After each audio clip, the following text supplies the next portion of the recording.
Hello, I want to speak to you today for just a few minutes about the important subject of Appres narc, which is a term I use for that period of time when we've been involved with a narcissist, but afterwards we start to reflect on exactly who we've been involved with and what has happened, importantly, in that relationship as far as we are concerned.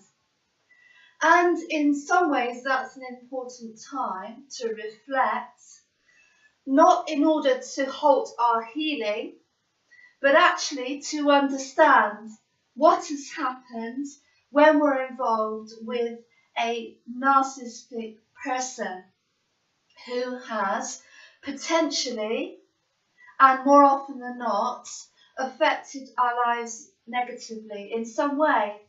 So reflecting on that relationship is important because that is important information to take forward into the future when we meet new people and, importantly, when we want to engage in a new relationship. Because understanding narcissism from our own experience and from academic knowledge perhaps is important in this time. And so I thought Appres narc was a good title for this video because it's an important time to understand after a relationship actually what is happening and what was going on, because then we gain important information about relationship dynamics with a narcissistic individual. And one of those dynamics that I want to highlight today is that there is often, not always, but there is often a sense that we have from this individual that they do not appreciate us. And that can happen very often because with very narcissistic people, the ego is very overinflated at times. Some people refer to this as delusional even, but it's important to understand where those dynamics come from, because this often lessens our pain and it also increases our knowledge as far as why things happen. And often when we have been in a painful situation, we want to know why, and we want to know why certain things happen at certain times and why it's happened to us. And more often than not, why things happen to us is not actually something to do with our value and our worth. It's more often the case with narcissistic individuals, it's because of their own pathology. And so appreciation is not something that many narcissistic people have for other people because they see themselves as being superior to other people. And so it can be very difficult for them to appreciate others. Not because they're not able to, but because they choose not to, because they see themselves as having more value. And value to them really comes from them and not from other people in terms of their innate value. Their value to narcissistic people is in terms of what are they giving them at the time. So it's very much about usage, and that is where your value often comes from. If you're unable to give the narcissistic person this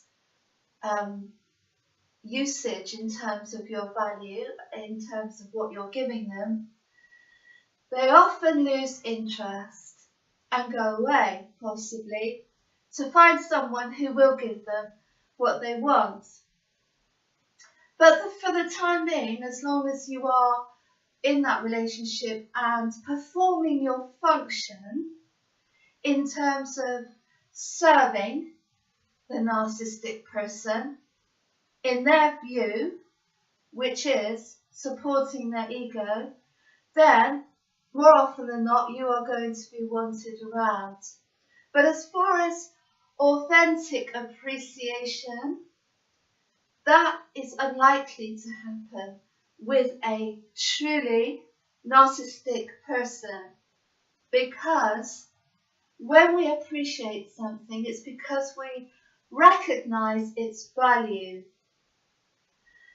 So if you are someone who is very narcissistic and you don't perceive other people as being valuable unless they are contributing to you, then it's unlikely that you're able to make them feel appreciated from the heart. So that's one key, is to look out for that you may not feel appreciated in that relationship with a narcissist.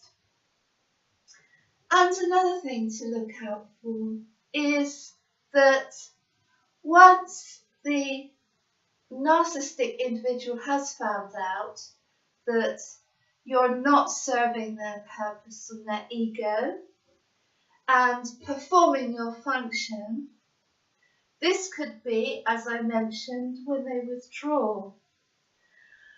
But at that time, as far as you are concerned, this could also be the time when you are feeling as if the other person is withdrawing, and therefore it may mean that you chase that person because you start to feel fearful, which is understandable, that this person is leaving and they're no longer attracted to you, or they are no longer interested in you because they're withdrawing. And that can trigger a response in us so that we may chase the other person, which may, narcissistic or not, make them want to run even further in the opposite direction. But either way, their withdrawing may not have anything to do with you, other than the fact that you may have required something, and really, for very narcissistic people, they are really interested in what you have to give them.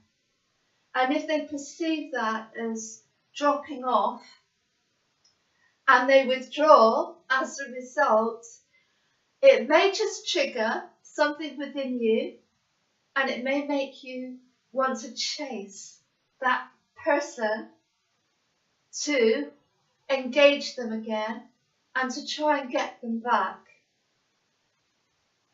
which often the case with these people doesn't work unless they see that your interest has been triggered by their withdrawal.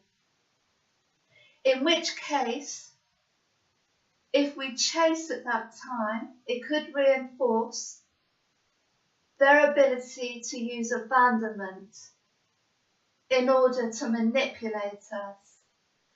And abandonment is often used by abusive individuals, especially if they see that it's one of your vulnerabilities.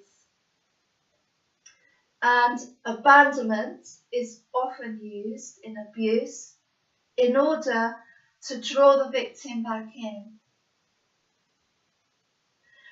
So I just wanted to mention those few points to you today as far as reflecting on a narcissistic relationship and learning from that process in order to protect yourself in the future and to enhance your safe relationships in your lives, rather than going back into another relationship with another narcissistic individual.